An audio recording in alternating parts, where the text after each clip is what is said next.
I don't think he's Trying to above EGL Blue Gogeta.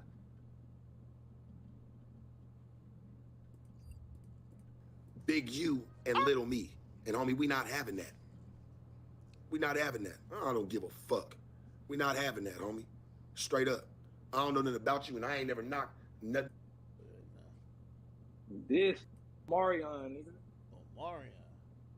Yeah, Man, drag last with I the heard, braids. man, Omarion was getting this bitch piped out by another nigga, bruh.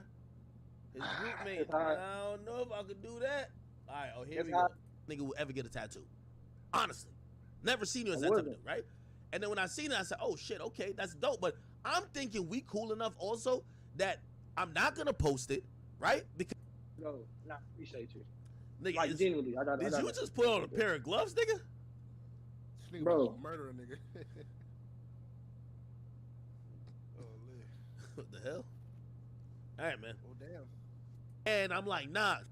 All right. Listen to me. What I'm saying, okay, I'm gonna end it like this. I don't care about rap. I'm rich.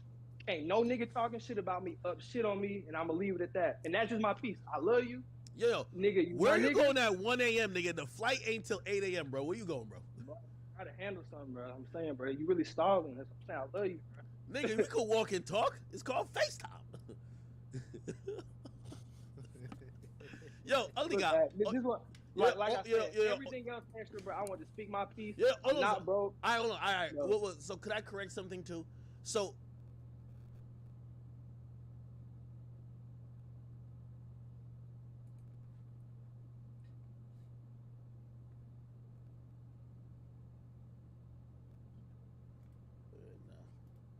Trying to let me just end it on that, man. Chat, we've seen all these stories before. You see, them lines be resonating. They treat me like I've been here for 10. Some of these niggas who've been going at me, they've been here for a couple, but then we never heard about them again. You know what I mean? It's been a long list. It's all good. Chat, we back in the building. It's your boy Academics. I am here feeling amazing. God damn it. Oh, shit. If y'all didn't see the new sub goal for today, we're trying to help the victim of Sharp. Or the malleable young woman that Sharp had on the corner selling their box for $88. We ain't trying to save a hoe now. We just trying to. Anyway. By the way, I'll start off hot. I heard my man, Adam's employee, Sharp, who we baptized last night. Okay, we had to get the demons out of him. And we brought him to church. Apparently, he responded in record time. He gave an hour rant. You know what I mean? I heard he was a little bit irate. But so goes the case. Now, I think he probably has imagined that, you know, if I was him, I'd do this too. Let's get a great back and forth. You know, this was a one shot, kill shot, dome shot, sniper, 2,000 yards away. Okay?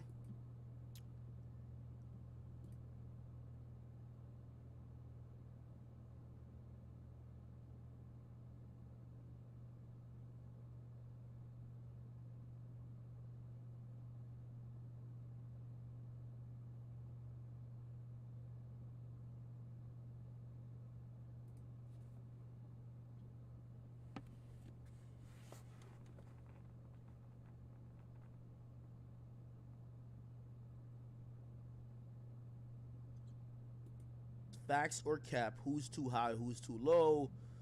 I'm not sure if y'all seen this yet, but this is Pocket. What are you doing about the nigga in your city? He didn't say nothing about that. But now what he's bringing up when he says you posted this young bull, what about if I get my young bulls to go do something? He was not telling the truth. I did not post pound side pop. So I'll keep playing it.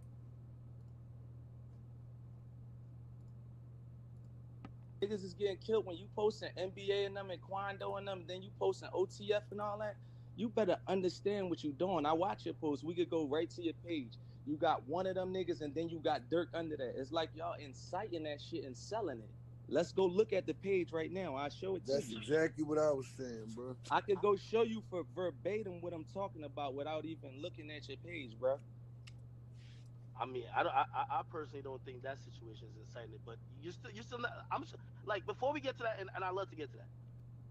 I'm just talking about, and this was the point I was trying to make, because when you first came out and when things kind of went bad or whatever, like y'all, like it clearly was an issue with this. Like I'm talking back then, it was literally a point of your team wanted me to put something out that I didn't even know was true, and I basically said, "Nah, I can't put this out." I'm like, if y'all put it out, I'll repost it and say allegedly, but I can't put this out, and even if y'all tell me it's facts, and that's one of the things I was saying that what happened with a lot of artists is that like I love to hear in hindsight how people they knew the platform was the craziest worst, we've killed 3 million people, but initially, and by the way, I never said I made your career, so I never said you needed me, but I only said I never needed you. Like I don't think we need each other, and that's why I think we could coexist. But what I'm But saying is no, that we not at on that the same level. That's what y'all getting confused. Like the internet, you a guy, you got one little platform. Like you speaking as if we on the same level. Like I really hold weight. Like some of these guys that you dealing with and talking to, really hold weight. They really put work in certain areas and things like that. And then you stepping in, and you did come up fast. You like a Facebook or a Twitter. You like Let's just keep pointing out hypocrisy. Yo, you got like a little platform. You're like a little LA platform. Fuck that. Like, you a small page. But you came up fast, man. You like Facebook or some shit, man. I ain't gonna hold you, man.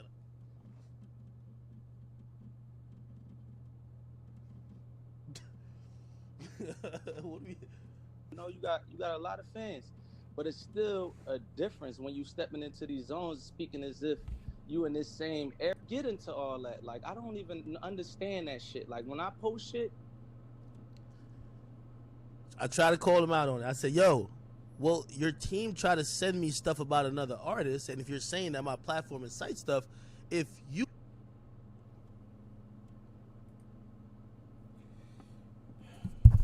Yeah, no, I'm trying to launch Minecraft and that shit taking mad long. Oh, yo, I know this ain't hip-hop, but Lord, hold on, I gotta find this. I'm so offended, Chad. Alright, should be launching now.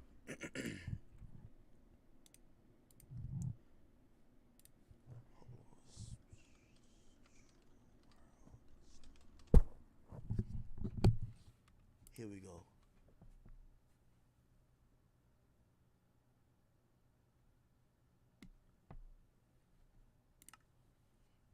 Oh, here we go.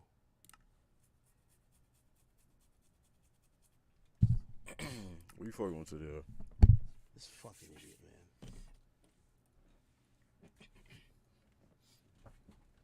PJ fucking Washington has signed his baby mama, Brittany Renner, to an 18-year deal. It pays $200K a month. Sources tell ESPN. It's a little bit of parody. But it's the story of, and y'all gonna have to help me with this.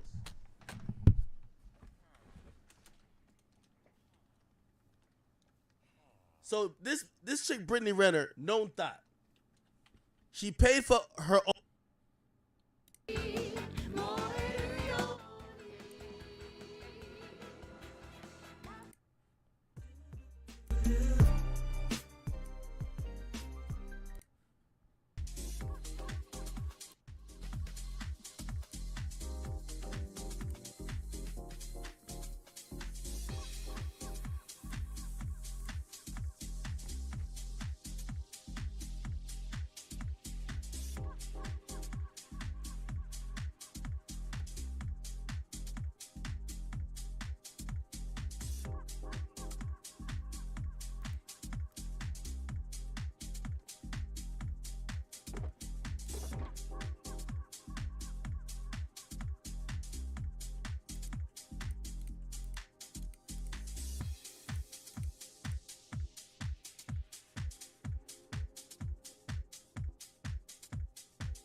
I just completed.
Yeah, I ain't gonna hold it to you. I need to start meditating, okay? Whether it be like 30 minutes in the morning or some shit, I don't know. 20 minutes, 25.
Doing good. How are you?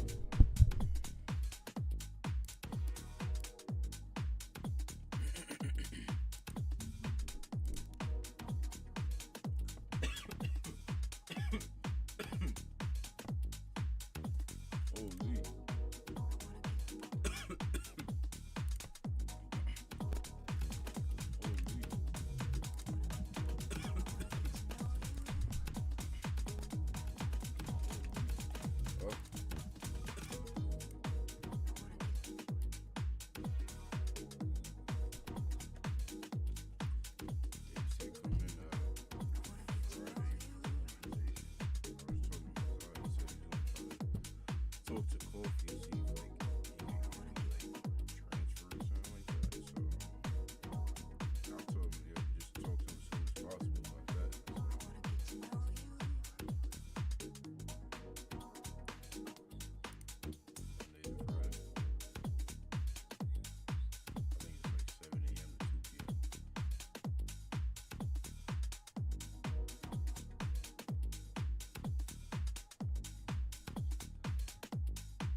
Alright guys, we are back for another Dokkan battle video.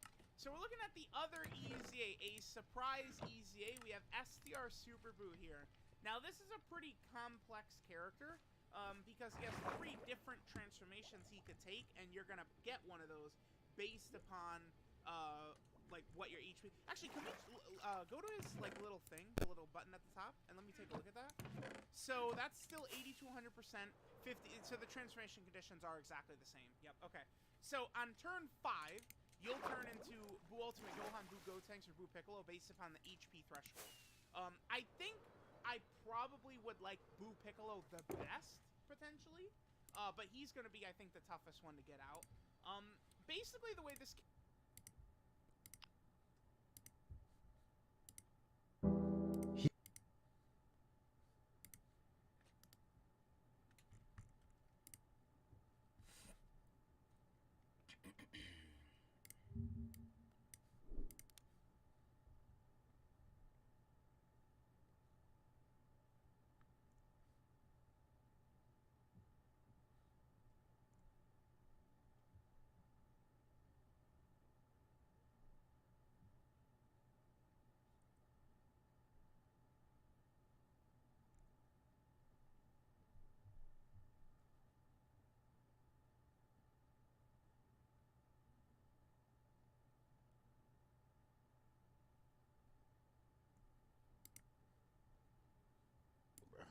I ain't got time for that.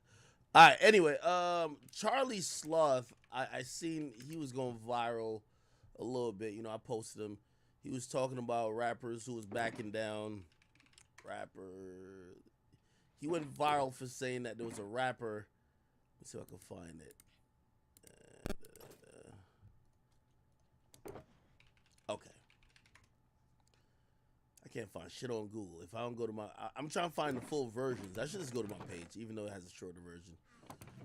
Here we go. Anyway, Charlie Sloth said there was a famous rapper that recorded some freestyling. He has a fire in the booth thing, which pretty much like, he challenges, rappers to freestyle. And by the way, I don't know if I'm giving away state secrets here. I don't know about his operation, but many of the freestyle programs, without naming names, this is what usually happens, okay?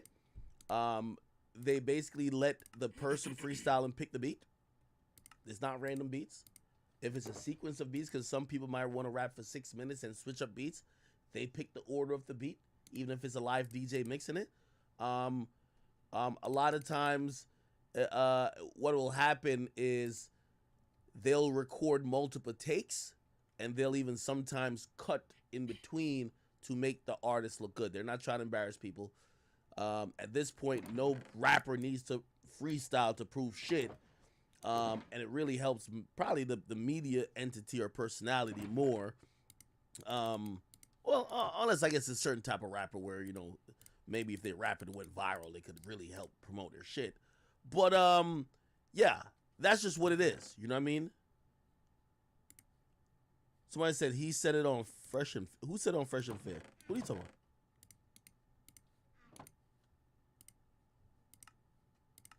Bro.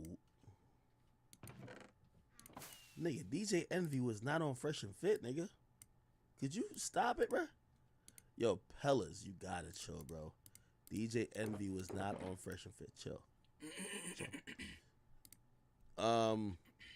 Anyway.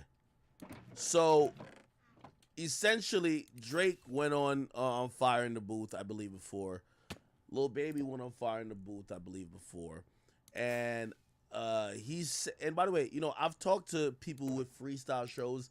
They've all told me, certain rappers have gone up there and they realized certain rappers couldn't rap because if they didn't have the beat what the rapper needed, nigga couldn't catch a flow because he only had lyrics to one thing. By the way, nothing is freestyle usually. It's all written. And again, it's just a game at this point. If you think niggas are going up there, freestyling isn't freestyling anymore. Freestyling is writing a verse or maybe a unused song or verse that you'll never use. That's what usually people do. Or they'll rap something off their upcoming album. You have a throwaway song, you'll never use a verse. You go back in, re-engineer it a little bit, make it a little bit better, and you rap it on the show. It makes you seem super dope, all that type of shit. Anyway, he's talking about some rapper who they never released the episode with or the freestyle with because it was so bad. Hear what he says. Hold on, sorry. In the world right now, one of the biggest globally, right, who come in to do a Fire in the Booth. And I can't tell you how excited I was for this moment. Even though it was a few years ago, they were still a big artist then, but they weren't as big as they are now. And they came in and done their Fire in the Booth. It was possibly one who of y'all think you talking the about? worst I need y'all to guess. Who y'all think you talking about? Fire in the Booths I've ever recorded. And I could... Who wasn't as big a couple years ago, but who's big as hell now? It can't be somebody who passed away, nothing. See that the artist was quite excited by their performance. And, there was like, oh, when we're gonna release it? And in my mind, I'm thinking, is this just me? Is it because I expected here and they delivered here? And I was like, I'm gonna go back and listen to the Fire in the Booth. Give me 10 minutes. So I went back into the studio, replayed it. Oh, this is garbage. One of the biggest artists in... This is garbage. So I chatted to the producer at the time. I was like, how's best to handle this situation? I don't want to go out and say that this is not going to go out. But at the same time, I want to give them the opportunity to redo it while they're here, while they're in the country. Okay, he says while they're in the country, which means that the person's not from that country. He's giving away clues. Thank you, brother. So I see some people have been spamming Central C. I was about to say, well, Central C wasn't that big then. Now he's big now. Can't be Central C. Central C is from the UK. This program is in the UK. He says while they're in the country. So it can't be Central C. Cross Central C out. And regretfully, I didn't do that. I didn't go out and give the artist the opportunity to do it again. I was like, you know what? I'm just going to say that it's not going out. And for me, that was a bad decision. I look back at that now and it was a bad decision. I should have given them the opportunity to do it again. I see some of y'all saying Lil Baby. I can't really... Lil Baby has a fire in the booth. He has a fire in the booth. Here it is. Which, by the way, before I play that, yo, Lil Baby, if you ever see this, I know you've been punching in the air because like you definitely regret dissing me on the album, and you know, me and you we become cool again at one point. Hopefully, if not, who cares? But this was back when you were really like just on fire, my nigga. So I want to give you your fucking credit, right? So I remember when you dropped this on Flex, we actually even talked. This is why when the nigga said it, like, he made it seem like I was hating on him. I'm like, is this nigga stupid? I actually hit this. I told him this should be a song. This is so fucking fire. This was a Funk Flex freestyle. What's up? This your boy Lil Baby. Here we go. My new album.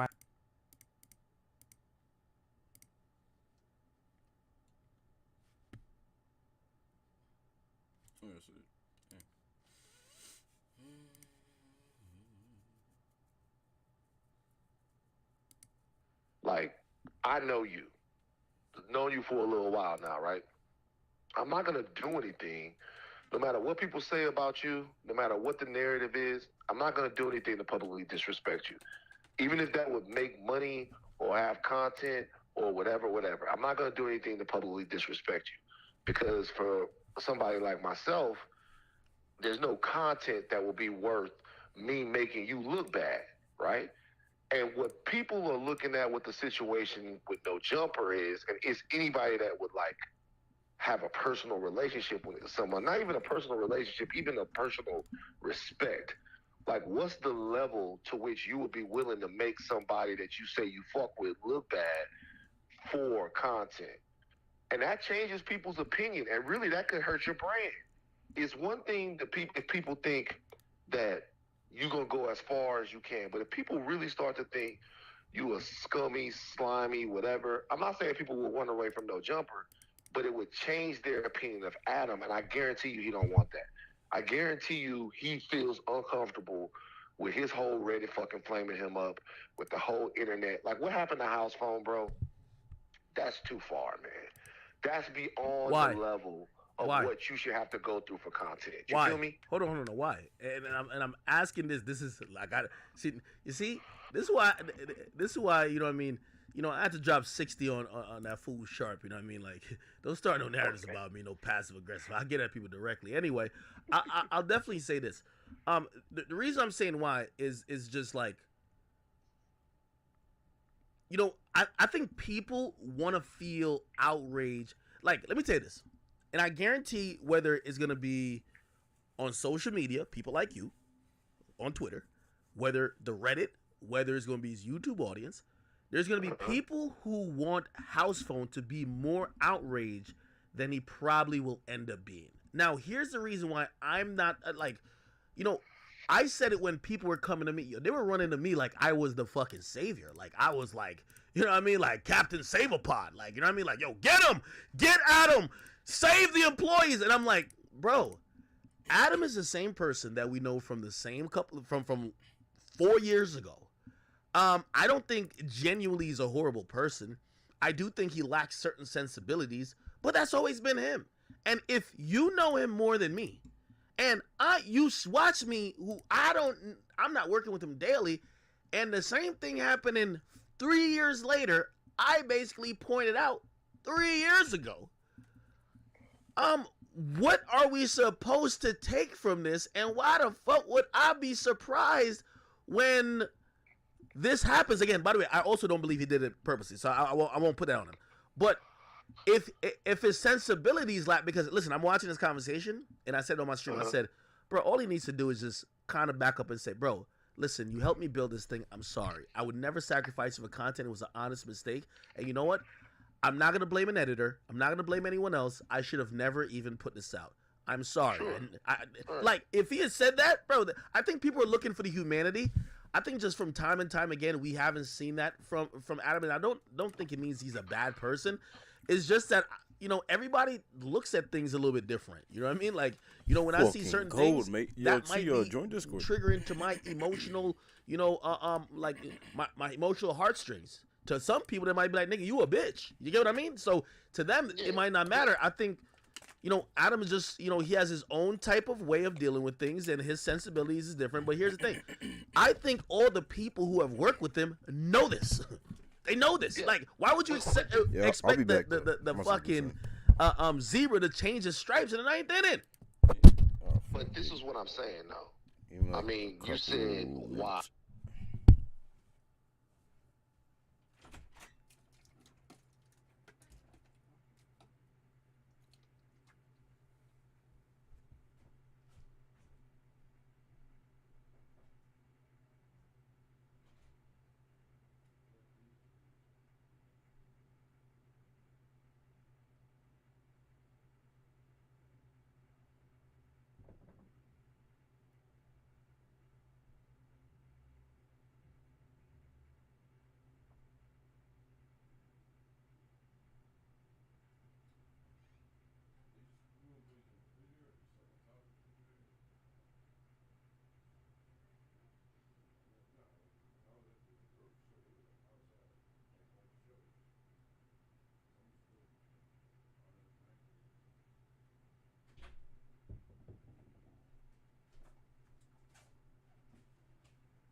It's cold in here.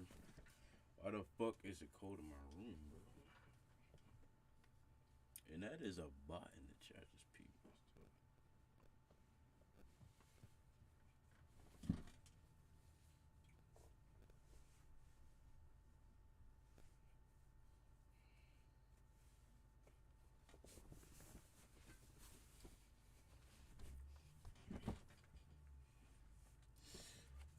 Damn, it's cold.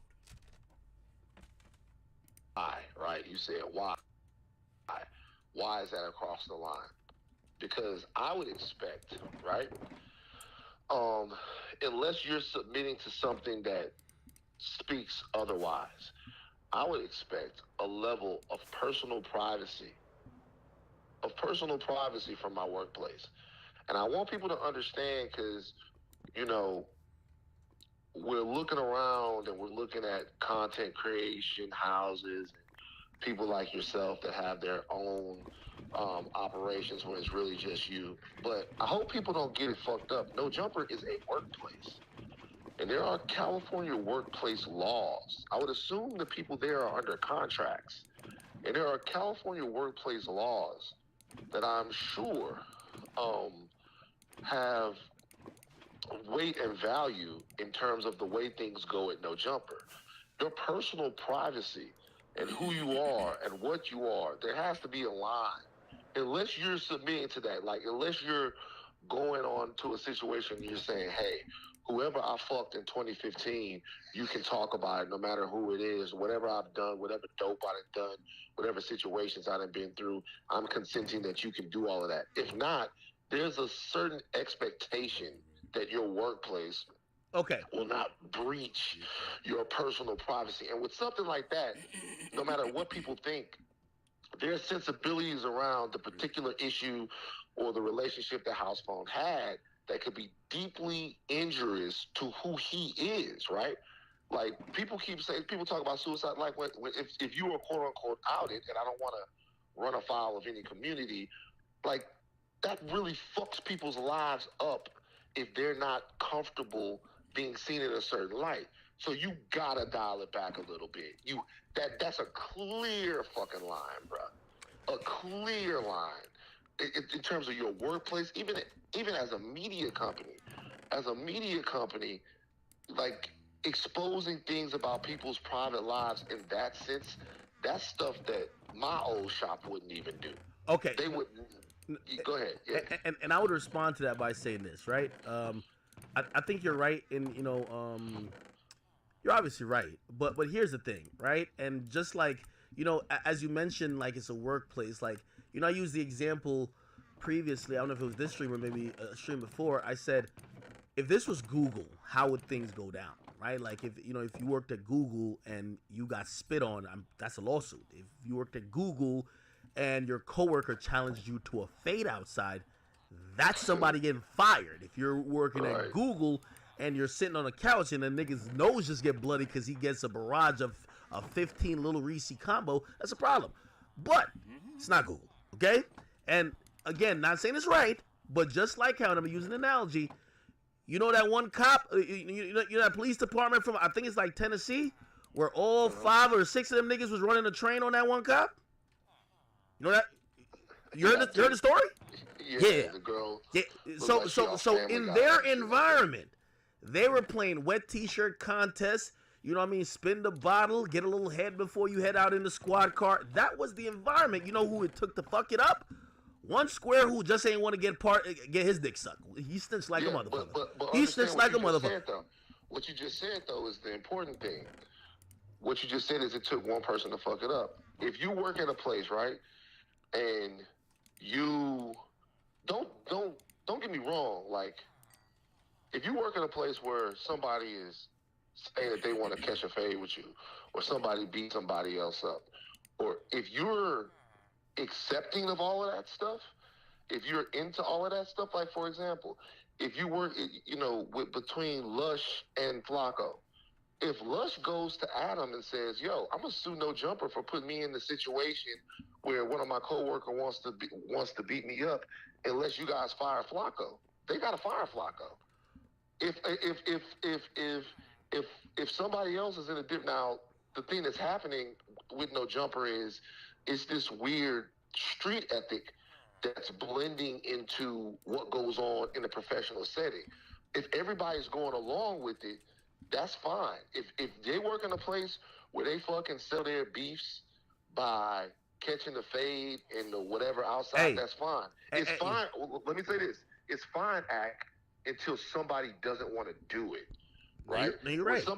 When somebody says, I don't want to work in a place where I might have to physically fight someone, and if you don't fire this person that physically threatened me, I'm going to sue your workplace for putting me in a situation where my safety is on the line. No Jumper's in trouble. And in this situation right now, this seemed to be a clear line. And the interesting thing about it was the entire employee base of No Jumper rallied behind House Phone and realized that it was a line because fade or no fade, what they don't want is everybody peeking into their private life. Cap, talking hold on. about who they fucked and what all the shit that they didn't do.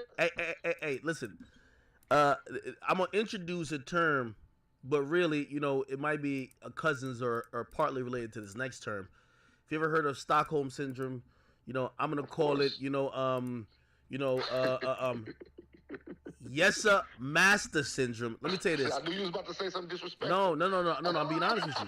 No, I'm being. See, Wait a minute. now you think everything's a joke. I'm really. Because all you have to do is say Stockholm syndrome. No, because this Everybody isn't knows what Stockholm you're talking syndrome. about. This isn't. I knew you was gonna say something. Hold on, this isn't Stockholm syndrome. Okay, this is something else. Here's the thing. I do believe that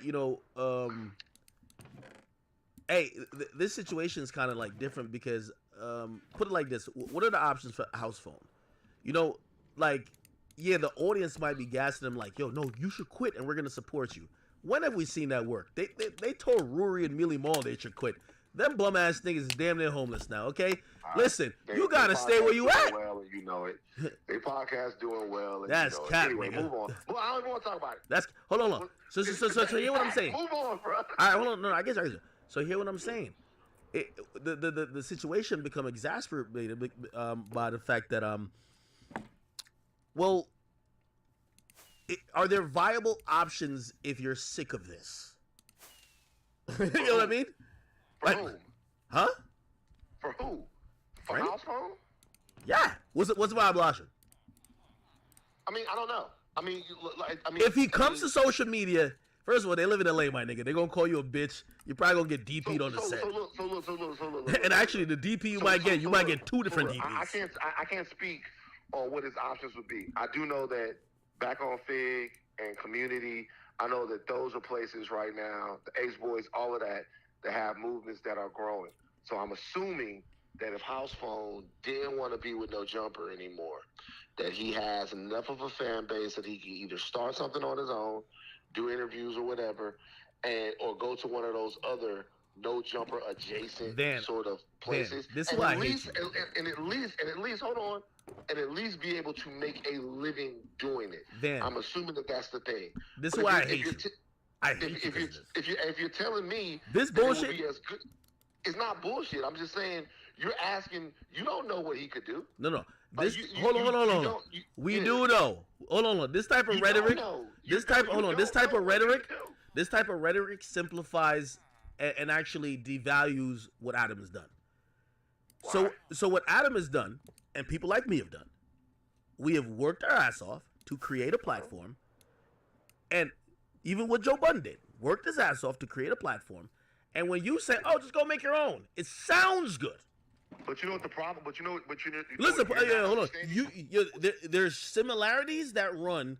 Like if it was the other dudes who are already doing that, that'd be different. Like no disrespect to House Phone, that doesn't seem like in his. If that was in his heart, he would have been done it. You know what I mean? But I know, but what you don't understand is this though, is when you build a platform, right, and then you build a platform and the platform gets built up, that makes it easier for anyone. This is a very simple concept, right? That makes it's hard for the music group to get put on, right? It's hard for them to get the record deal and become like the huge thing. It's easier for one of those guys to go solo because everybody already knows them from the group. it's going to be a lot easier from anybody for No Jumper to go make a living doing content than it was for Adam to start No Jumper, because they are now partly notable because of their affiliation with No Jumper. It's much easier to start something after people already know you from something else. If we looked at ESPN, guys like Rich Eisen, Dan Patrick, Keith Olbermann, Craig Kilborn, all of those guys that left SportsCenter and started something on their own, they were able to do that because of the notoriety that they had from where they came from. Yeah, it's easy. It was hard for you to start your platform and hard for Adam to start his platform because nobody knew who you were, right? And nobody knew who Adam was. But I know who Grand Wizard is now, right? I know who so many people are just because they're in your universe. I know who House Phone is, and I know who Sharp is, and I know who all of those people are. If they go start something else, I'm even more curious. It's going to be easier. It might not be easier for it to become No Jumper or DJ Academics, but to get the start, they already have a fan base, so of course it's going to be easier. It's not easy, but easier. This is how I know that you believe that everything is just kind of like transitional. And let me give you an example, right? You see, everyone who you said you left. There's a lot of people who left ESPN who thought they could do it, they didn't do it. Okay, I don't want to. Well, I don't give a fuck about shit on anybody, but still, in reality, let's stop acting like it's automatic. First of all, like you mentioned Grand Wizard, right? I didn't say it was automatic. Hold on. I said it's easier than starting from scratch. Okay. I'm not saying it's not automatic. Hold on. I'm not saying it's not easier. I'm not saying it's, but I'm saying that it has to be in you already. You see, Grand Wizard took it up on himself to say, yo, let me create something that might be adjacent or aligned to the brand, but I'm gonna create it. I got to put the work in. Put it like this: if what you're saying is right, take Stephen A. Smith. Now you might be like, oh, he has no reason to leave. But I was having this conversation. I don't know if you watched the podcast with me and Joe, and we basically we all came to the same conclusion. He's criminally underpaid, right? Now, granted, he's been on ESPN for so long, been the face of that organization, and you could tell me if you think so too. If it's as easy as you say, he could leave ESPN, and I think easily, because I'm thinking from my brain and how I would do it, and all the extra stuff that, fuck the perks that come with it, all the extra stuff that you'd have to hustle to get. But I'm saying if he's making, I think 10, 12 million there, bro, he's the quintessential, he's the de facto voice of sports. He could make 20, 25. I mean, obviously we've seen it with Pat McAfee, who's making a lot more, but not everybody ain't like that. That's why some people stay inside the building, and it's fine. So you can't just say, oh, he could just go do this. Yeah, it sounds great, but if that's the case, as soon as they're not paying, bro, Stephen A. Smith works probably more than me, and probably works more than a lot of other independent creators who probably make more than him. I don't make more than him, by the way. Obviously. So interesting that you would bring up Stephen A. Smith, because I have the luxury of having interviewed Stephen A. Smith last week and asked him this very question. And this is what Stephen A. Smith said to me about his future with ESPN and his future on First Take. Stephen A. Smith said this: he sees himself, and anybody that wants this answer can listen to Higher Learning, the podcast, Van Lathan and Rachel Lindsay. We talked to Stephen A. Smith. Brilliant plug. I love it. Thank you. I appreciate that. like Stephen A. Smith, he said that if he is allowed to do the things that he wants to do in his career, the evolution of his career, Stephen A. Smith eventually wants to have his own late night show. Stephen A. Smith has a production company where he wants to produce scripted and non-scripted things. If he can work out a situation with ESPN where he is able to do the things that he does at ESPN right now and have the flexibility to continue to grow in his career, then he'll stay at ESPN for the long haul. If he is not able to do that, then he will leave ESPN. This is the thing. This is why that answer makes a lot of sense for people who are actually trying to accomplish something in the real world. I have a lot of respect for what you've built, for what Joe's built, and for what other people you said though built. didn't actually answer the question, because I guarantee it didn't. No, because it still predicates him. It'll answer the question in this respect. It'll answer the question in the respect of whatever amount of money Stephen A. Smith you think or Joe thinks or anyone else thinks that Stephen A. Smith is actually deserves, it doesn't matter. You deserve, you are worth whatever it is that they are paying you. And the moment you think they should be paying you one more dollar, you need to go get it. Because the reality is, not everybody will put the work in again. What I'm telling you is this though. I'm making sure everybody hears this. Stephen A. Smith is making $10 million a year. LeBron James, forget about Stephen A. Smith. LeBron James at his height was probably worth in an open market.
It won't be fair to do no verses. Market. In an open market where there's no salary cap, where there's none of that, LeBron James was probably worth to the NBA between $100 and $150 million a year. That was his worth because completely he was different. That is the league. There is no alternative. You can't do the league by yourself. The content game is open source these days. Yo, niggas make more off a podcast than niggas make on radio. It's two different things. Yo, there's but I'm telling you right now, for what Stephen A. Smith does, right? For how Stephen A. Smith does what it is that he does. There is an alternative. For him, he doesn't want to be in a situation where he is starting an entirely new vertical where he's being Pat McAfee. Stephen A. Smith is talent. And for him, the amount of money that he's getting from ESPN. So you're making a house phone argument for me then? I'm just saying that some niggas will do it and some won't. I'm not making a house phone argument to you. What I'm telling you right now is, if Stephen A. Smith is getting to the point to where he's made $10 million a year, right? Then if he's ever unhappy with $10 million a year, if he feels like he should be making more than $10 million a year, then he got to go get that extra money. But if the smarter thing for him to do, and this is based upon what he actually told to me, is to continue to make the money that he's making with ESPN and work with the company to find out what the way for him to maximize his potential is. And the reality of that is this: it's not one way. People have different ways, right? Hold on. Wait, can I interject for 5 seconds? No, sure, go for it. Like the point, you're getting around the point, and you know when you throw out the $10 million number, there's a lot of people who are going to hear this who says 10 million is going to suffice. But if you know the industry, what Stephen A. does for that network versus the pay for his value, he's grossly underpaid. Now you might say he's okay with it. Clearly he is. No. Hold on, wait, hold on. Let me finish. What I'm telling you is, Let me finish. Okay, go ahead. So clearly he's staying there, right? But we're saying there's two different. We're not talking about his happiness or not. We're just saying there's two different type of individuals. You feel me? There's one individual like Stephen A. who says the path of least resistance. And yo, I've worked this whole time putting in work in this industry, in this company. I could probably have some benefits here. Let me stay here. And there's another person that says, fuck it. I'm going to do what Bill Simmons did. If Stephen A. Smith right now went out and said, let me try to get $100 million to fucking fund some independent media company that I'm going to head up, he will get it in a second. Hard.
did a fucking phone interview.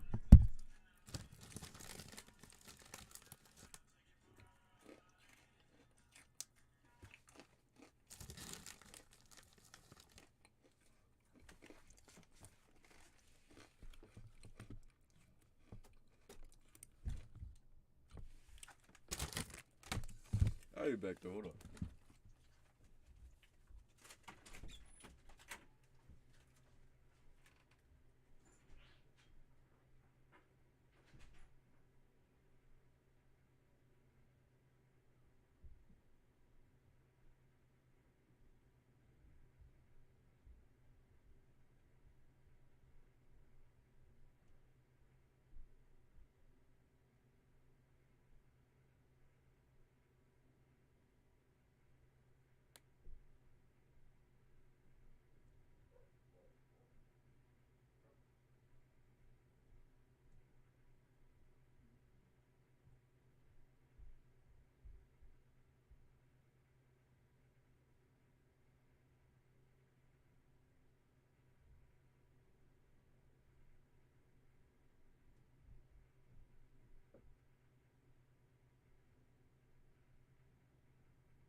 heartbeat, right?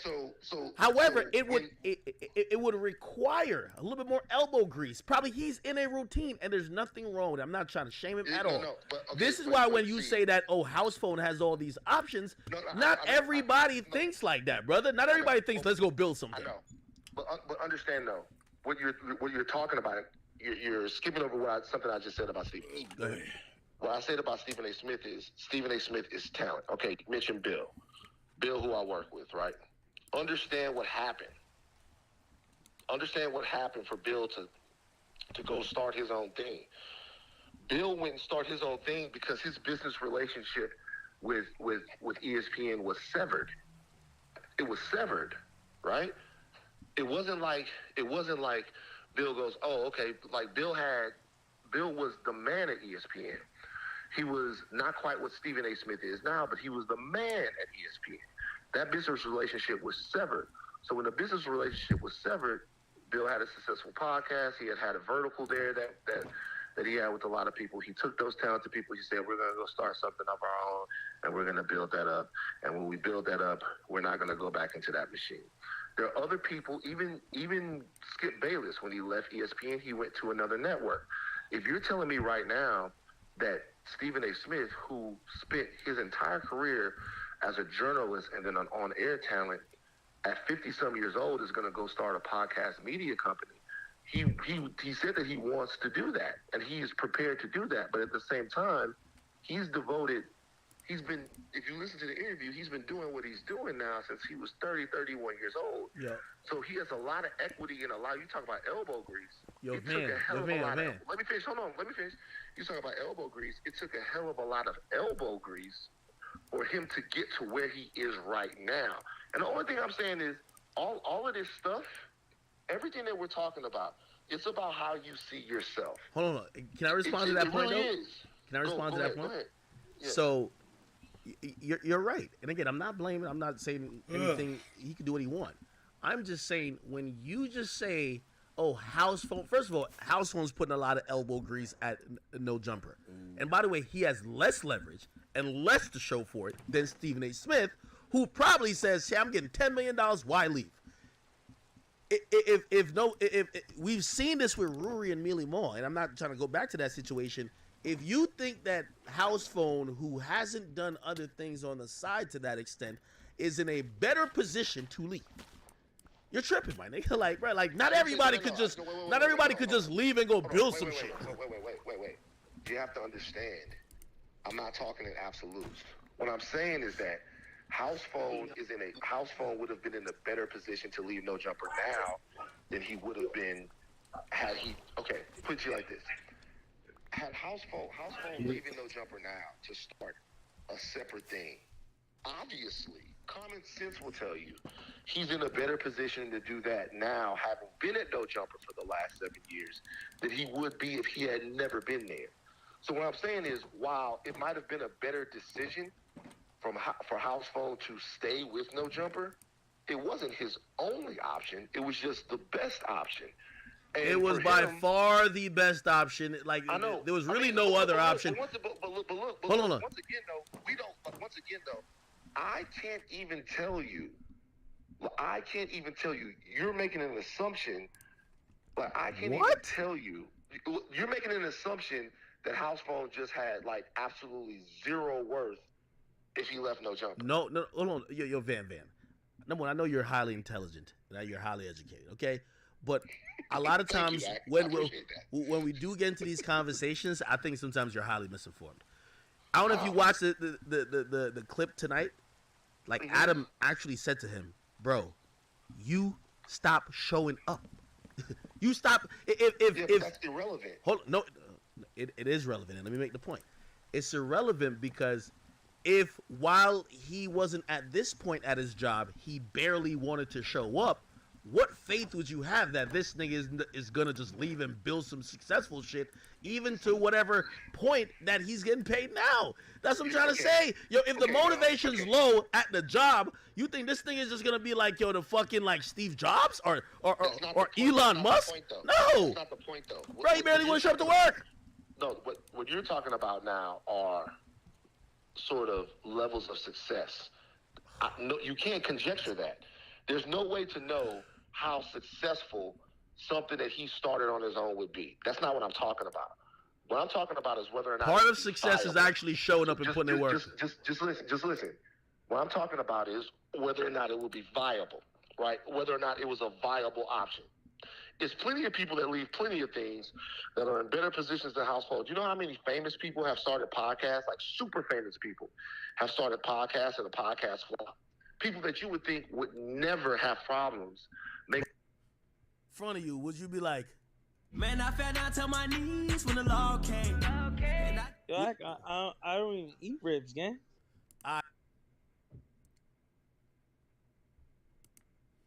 Clint's taking so long to write his book. My problem is it's probably just gonna be a collection of short stories, honestly. I still have an idea for a big book that I want, but it never turns out right. And I'm picky and like change my mind a lot. And there's certain things I want to talk about and then I write it. So like I'll write like a 1 or 2 page chunk here, like a 4-page chunk here, and then you combine those. Like I've written out like 20-page chunks, 40-page chunks, 20-page chunks. And a lot of the time I'm just like, dude, I'm just taking out a bunch of the stupid filler and just like putting the stuff in that's necessary and then turn it into a short story. And then I'm like, I like the way it sounds better. And my main story is so fucking strange that a lot of the time I can break it up into pieces that seem like they aren't related at all because my mind is just dumb. I did watch some documentaries from Louis Theroux. You guys always say I pronounce his name wrong, but that's how the dude himself pronounces his fucking name. I've seen like every documentary that guy's done. You both say it wrong. Take it up with him. The episode that I saw was about like, I don't know, some kind of drug that everyone was doing. Heroin. It was heroin. It made me kind of want to write a story about heroin addicts.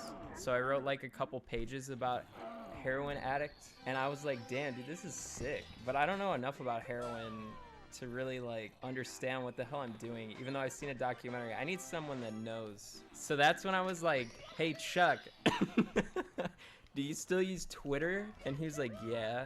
I was like, hey, can you give me like all the details about like heroin and house parties and stuff? And he was like, sure. So I know all about this shit now. Also, I'm pretty sure I'm on some sort of like government watch list because I Googled a bunch of questions about heroin and like every single top response was like, get help. Here, go to this site. You're probably addicted. And it's like, no, I'm not addicted. I just want to know how to cook heroin. And it's like, you don't cook heroin, idiot. You do this other shit. I'm just trying to learn. There's really not a whole lot of information about it, to be honest. It's pretty hard to learn that kind of information. Dude, I don't know how the fuck people wrote before computers. Like, you write on the typewriter, and it's like, what if you write, like, what if you have a sentence in there that's just like dog shit? And you're just like, I kind of want to change that. You gotta type the whole fucking page again? No, I'm not talking about pen and paper. I'm talking about typewriter. Whiteout? Yeah, I guess. I never liked whiteout.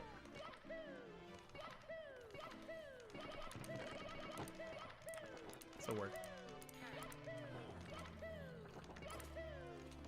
I must have dropped this at like the absolute final moment. I can't believe I'm not clipping.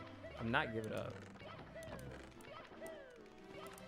Alright, I'm starting to get the feeling like I'm not gonna clip through this door.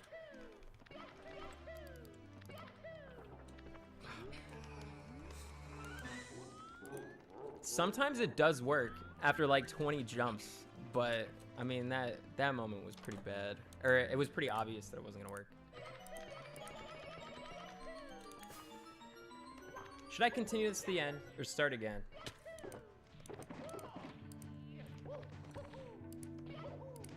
Nope.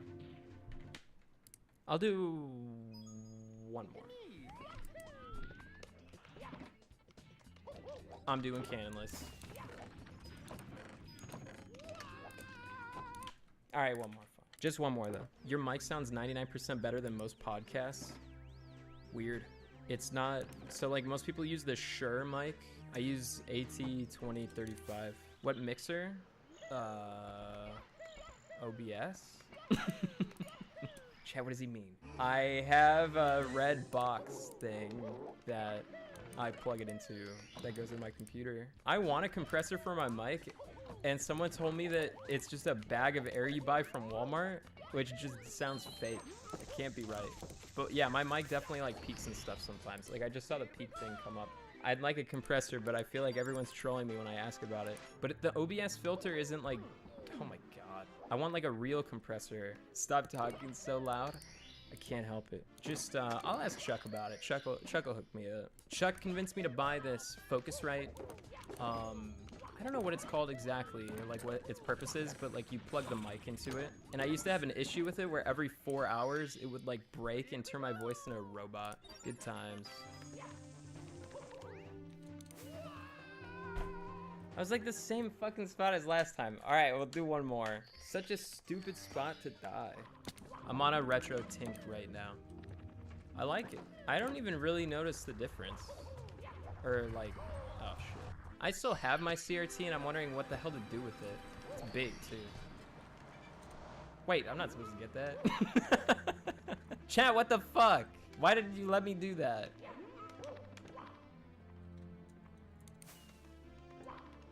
Wait a sec, you can crawl past it? Dude, that's the meta. Wilco, did I just accidentally discover something that's faster? We're gonna call that the Clint crawl. No, wait, no, the Clint slide. Clint crawl sounds slow and ineffective. The Clint slide sounds hip and fast. The Clint slide. No! Okay.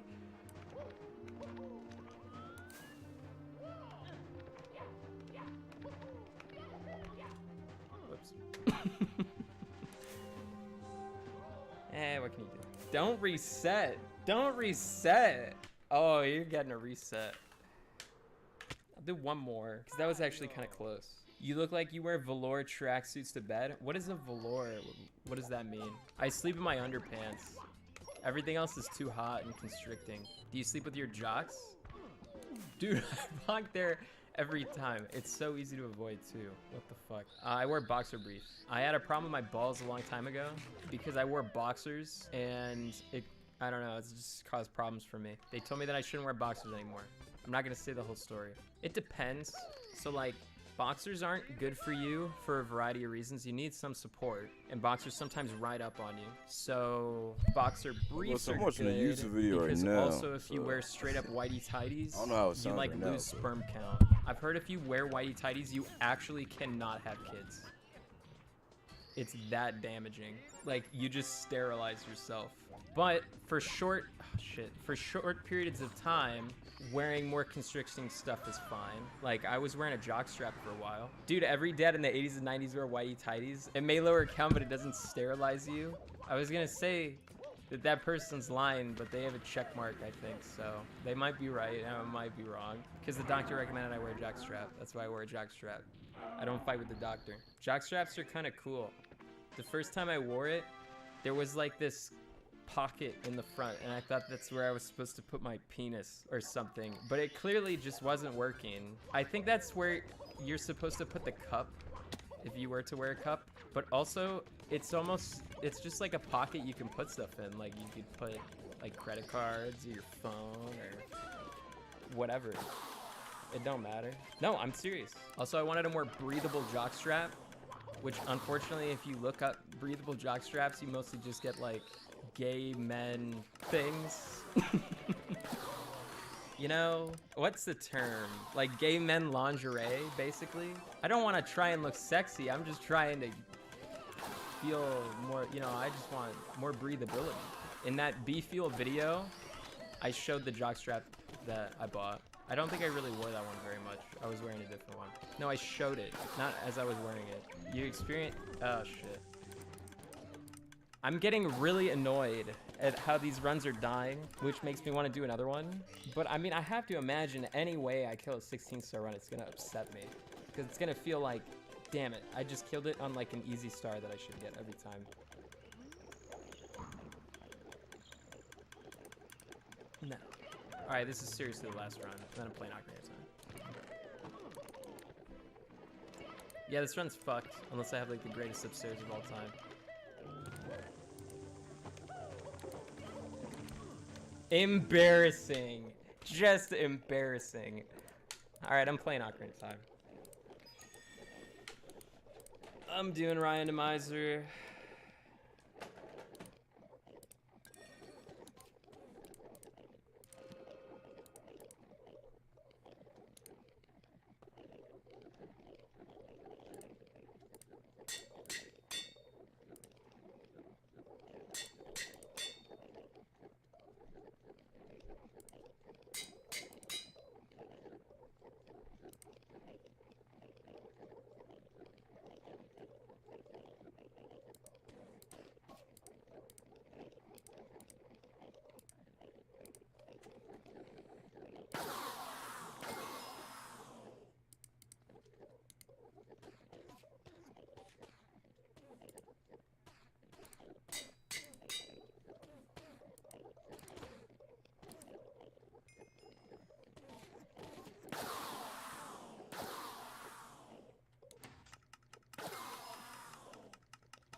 Here, here.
Yo, I got some stuff to do and stuff. They're gonna stream probably like